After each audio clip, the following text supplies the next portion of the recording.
nafasi ya kukutana na Mheshimiwa Rais kuwasilisha salamu za Rais Dr. Samia Suluhu Hassan, lakini pia yako mambo ya msingi ambayo Mheshimiwa Rais Dr. Samia alitaka niyaeleze kwa Mheshimiwa Rais. Moja, kumhakikishia kwamba serikali ya Tanzania inamuunga mkono na Watanzania wanawaunga mkono wana Seychelles kwa maamuzi yao kwenye uchaguzi wao wa kidemokrasia kumpata rais mpya.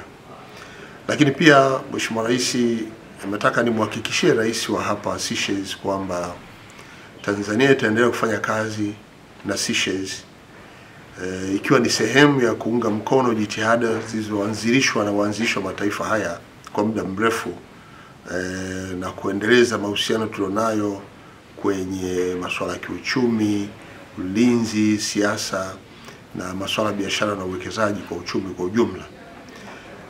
Tunayo makubaliano mbalimbali ya kisekta ambayo yameshafikiwa ndani ya serikali zetu hizi mbili, na maeneo haya tumeendelea kuyafanyia kazi kwa muda mrefu. Najua kuna maeneo ambayo yalikuwa na changamoto ya kutokamilika kwa makubaliano hayo, lakini Mheshimiwa Rais ameridhia kwanza tuanzishe timu ya pamoja ya wataalamu JPC ili iweze kuratibu shughuli mbalimbali za wataalamu kutoka kwenye sekta waweze kujadili kwa kina uhitaji wa mahusiano kwenye nchi hizi mbili.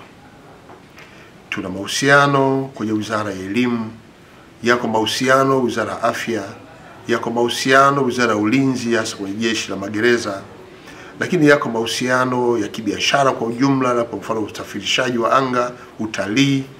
Maeneo haya ni maeneo ambayo Mheshimiwa Rais jana amesisitiza kwamba tuyapitie upya na tuanzilishe zile timu zetu JPC zetu ili wabainishe uhitaji wa nchi zetu mbili na tuingie makubaliano tayari kwa utekelezaji. Kauli hii ya Mheshimiwa Rais mpya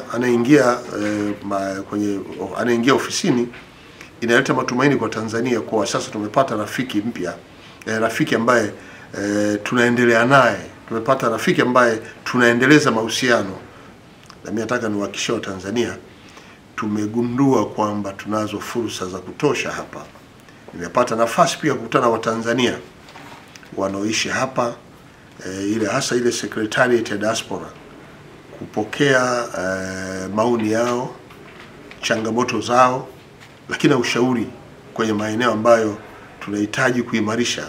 Wameeleza zaidi fursa zilizopo hapa za uwekezaji kibiashara, bidhaa za Tanzania zinahitajika sana hapa, lakini pia swala utalii, wenzetu wana utalii mkubwa na sisi pia tuna utalii mkubwa zaidi.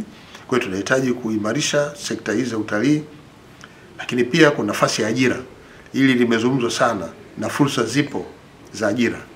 Kuna ajira za sekta mbalimbali ikiwemo na sekta ya elimu, afya, kuna sekta kilimo, ingawa hapa kilimo sio kikubwa, lakini unahitaji kuifanya sekta ya kilimo nayo pia iweze kuongezeka. Kwa hiyo na sisi tuna wataalamu wa bustani, hapa ndio kilimo kikubwa cha bustani. Kwa hiyo wanahitaji watu ambao wanaweza kusimamia maeneo kama haya. Kwa sisi tumewazalisha wataalamu wengi. Kwa hiyo tuna fursa hizo za ajira ambazo tunaona zipo. Waongozaji wa watalii na sisi tunao Tanzania, na hapa wana utalii, wanahitaji utaalamu wa kuongoza watalii. Kwa hizi ni fursa ambazo sasa tumeichukua na tutakuja kuzifanyia kazi nyumbani.